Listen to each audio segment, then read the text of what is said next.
পাকিস্তান আগ্রাসন চালালে সমুদ্র পথে কঠোর ব্যবস্থা নেবে ভারত। এর অন্যতম প্রধান হাতিয়ার হবে দেশটির নৌবাহিনী, এমন হুঁশিয়ারি দিলেন ভারতের প্রতিরক্ষা মন্ত্রী রাজনাথ সিং। অন্যদিকে পাকিস্তানের সশস্ত্র বাহিনীর সর্বোচ্চ কর্মকর্তা জেনারেল সাহির শামশাদ মির্জা সতর্ক করেছেন, পরবর্তী যুদ্ধ কেবল কাশ্মীরেই সীমাবদ্ধ থাকবে না, বরং গ্রাস করবে দুই দেশের মূল ভূখণ্ডকে। যুদ্ধবিরতির ফলে সাময়িক শান্ত আছে পরিস্থিতি, কিন্তু পরমাণু শক্তিধর রাষ্ট্র দুটোর সর্বোচ্চ সামরিক ও রাজনৈতিক নেতৃত্বের বক্তব্যে উঠে আসছে সংঘাতের তীব্র আশঙ্কা। সামরিক বিশ্লেষকদের ভয়, একটি মাত্র ভুল পদক্ষেপে ধপ করে জ্বলে উঠতে পারে যুদ্ধের আগুন।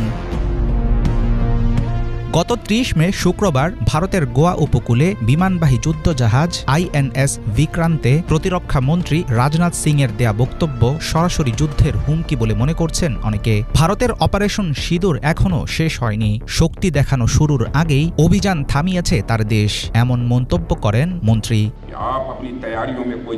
আমি আপনাদের সবাইকে এটা বলতে চাই, প্রস্তুতিতে কোনো ঘাটতি রাখবেন না। এখন পর্যন্ত যা ঘটেছে সেটা ছিল শুধুমাত্র একটা ওয়ার্ম আপ বা প্রস্তুতি। পাকিস্তান যদি আবার কোনো ভুল করার সাহস দেখায়, তাহলে ভারতীয় নৌবাহিনীও সক্রিয় হয়ে উঠবে। তখন পাকিস্তানের কি পরিণতি হবে সেটা কেবল ঈশ্বরই জানেন। আমাদের হামলা এতটাই প্রবল ছিল যে ভারতকে থামানোর জন্য সারা বিশ্বকে অনুরোধ করতে শুরু করেছিল পাকিস্তান, কিন্তু আমরা সামরিক অভিযান থামিয়েছি নিজেদের শর্তেই। আমাদের বাহিনী তো তখনও আসল শক্তি দেখানো শুরুই করেনি। ভারতীয় মন্ত্রীর ঔদ্ধত্যপূর্ণ মন্তব্যকে অত্যন্ত বিপজ্জনক ও উস্কানিমূলক বলে বিবেচনা করছেন বিশ্লেষকরা। সিঙ্গাপুরে অনুষ্ঠিত প্রতিরক্ষা বিষয়ক শাংরি-লা ডায়ালগ সম্মেলনে বার্তা সংস্থা রয়টার্সকে সাক্ষাৎকার দিয়েছেন পাকিস্তান সামরিক বাহিনীর joint chiefs of staff general Mirza. তার বক্তব্যেও শোনা গেল একই সুর। তিনি জানান, দুই দেশ যুদ্ধ জড়ালে সেটা হবে অনেক বেশি বিস্তৃত আর বিধ্বংসী।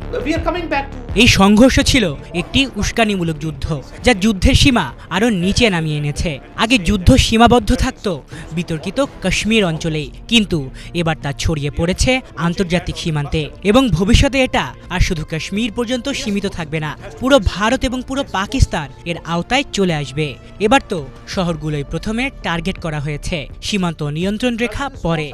এটা অত্যন্ত বিপজ্জনক একটি ধারা। এতে ১৫০ কোটিরও বেশি মানুষের বিনিয়োগ, বাণিজ্য এবং সামগ্রিক সম্ভাবনা হুমকির মুখে পড়বে। ভারত পাকিস্তানের মধ্যে যুদ্ধবিরতি চলমান থাকলেও সংকট সমাধানে কোনো ব্যাক চ্যানেল বা অনানুষ্ঠানিক আলোচনা চলছে না, ফলে কার্যকর কোনো পদক্ষেপও নেওয়া হচ্ছে না। এবারের সংঘর্ষে পরমাণু অস্ত্র ব্যবহার না হলেও পরিস্থিতি ছিল অত্যন্ত বিপজ্জনক। ভবিষ্যতে আন্তর্জাতিক মধ্যস্থতা বা কূটনৈতিক হস্তক্ষেপের সুযোগ নাও থাকতে পারে বলে হুঁশিয়ারি দেন জেনারেল মির্জা। আরেকটি বড় সমস্যা হচ্ছে, সংকট মোকাবিলার জন্য কোনো কার্যকর ব্যবস্থাই নেই। কেবল একটি DGMO বা directors general of military operations hotline ছাড়া আর কিছুই নেই। যখন সংকট সামলে দেওয়ার মতো ব্যবস্থা নেই আর উল্টো দিকে অবিবেচক ও বেপরোয়া পদক্ষেপ নেওয়া হচ্ছে, এরকম পরিস্থিতিতে আন্তর্জাতিক সম্প্রদায় হস্তক্ষেপ করার সময়ও পাবে না। আন্তর্জাতিক মধ্যস্থতার সময় আসার আগেই ঘটে যেতে পারে ভয়াবহ ধ্বংস ও ক্ষতি।